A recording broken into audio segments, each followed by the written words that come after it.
Okay, good morning and welcome to Yeshiva YouTube Daily Double. Today we're doing Perek Tet Zayin Masechah Shabbos Mishnah Ches, and we're starting the 17th Perek of Masechah Shabbos Kol HaKelim. We're talking about Muksa.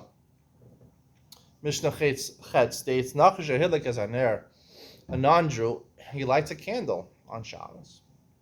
Mishamish La'or Yisrael. As long as it's evident he probably lit it for himself. So you can benefit from that candle, even though it's a malacha to light a candle on Shabbos. Not a problem. If it's clear that he's doing it for the Yisrael, then it's also. Mile mayim lahashkos behemto. If he filled up water, a non-Jew, taking it out from a bore which is a yachid to a street which is a rabim, lahashkos behemto, to give water to his animal. Masha achar of Yisrael. There's extra water. The Yisrael could use it. If he did it for Yisrael, then it's also.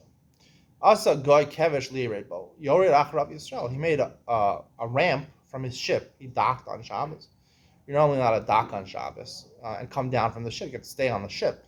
He made a ramp, right, to go down on Shabbos to connect the ship to the land, right. So you could go. So yored acharav. So you can't make the kevesh if you're a Jew, but a non-Jew could do it. A non-Jew is not mitzvah on Shabbos. Not allowed to keep Shabbos. Yori Bachar of Yisrael. If he did it for himself, then the Jew could use it. Yisrael, if he did it for Yisrael, Aser.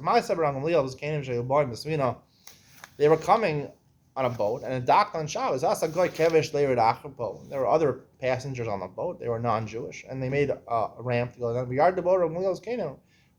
Follow this halacha. They follow this kula over here. It wasn't done for them, and therefore they can go down on this kevesh. It wouldn't be a problem going from the Yam, the Carmelists, to the Rosh Hashanah. It wouldn't be a problem of descending from the boat on Shabbos.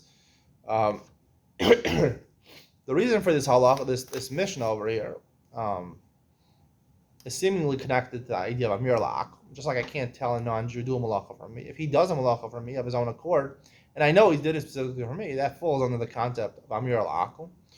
Why that falls under the concept of Amir La'akum is not so clear. The reason I would say, personally, is because Amir La'akum is not like maybe Rashi and Shabbos says that it's like shlichus, because here there's no shlichus. I didn't tell him to do it for me. The reason is that when a non-Jew does malacha for me on Shabbos, because I told him to do it, or he's doing it clearly for me, I can't benefit from that malacha on Shabbos, because that is D'Rabbanan considered to be losing the spirit of Shabbos, because when you have someone working for you, when you do something for me for free, it's a service he's doing for you. It's like a butler. He's doing something for free to you, or he's servicing you. So that falls into the rubric of business-like activities on Shabbos. Now, it's not Asar Midoraisa, because it's not really business, but since it looks like business, because it's like a butler starts servicing you, therefore it falls in the category of Amir La'akum. Okay, the next pair, Kol HaKelim, Mishnah Aleph. Kol HaKelim, he's telling Shabbos, any type of movable object you move on Shabbos. V'dalso saying you could even carry a kli with this door. Af al pishna sparkle b'Shabbos. Even though it actually comes off on Shabbos, it has to be on. Now I'm going to argue with Rabbi Tenor over here. I think this is the correct explanation. If it fell off before Shabbos, it's useless. You don't plan on putting it back on Shabbos, so that's muksa, because a door is not functional by itself. It's not similar to if your door of your house would fall off on Shabbos, and your house is connected to the land, right? That you don't plan on using the door, putting it back. It's complicated to put a door back on Shabbos, the hinges on Shabbos. You're not going to put it back on Shabbos.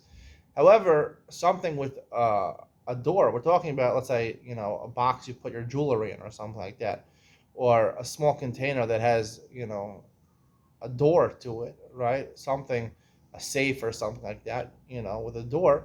So if it fell off before Shabbos and you don't plan on putting it back, so then it's not minamucha, it's muksa, because there's no function. A door is only functional, it's connected to the thing to close the door. However, if it fell off before Shabbos and you planned on putting it back, or if it fell off on Shabbos and you didn't have planned on putting it back, normally, since it's easy to put back, we assume you're going to put it back on Shabbos. Therefore, you can move it to put it back on Shabbos. I will explain this Mishnah more in greater detail, and something, maybe possibly disagree with something Vadia Bartunura says over here on this Mishnah. Ian Mitzion coming up next.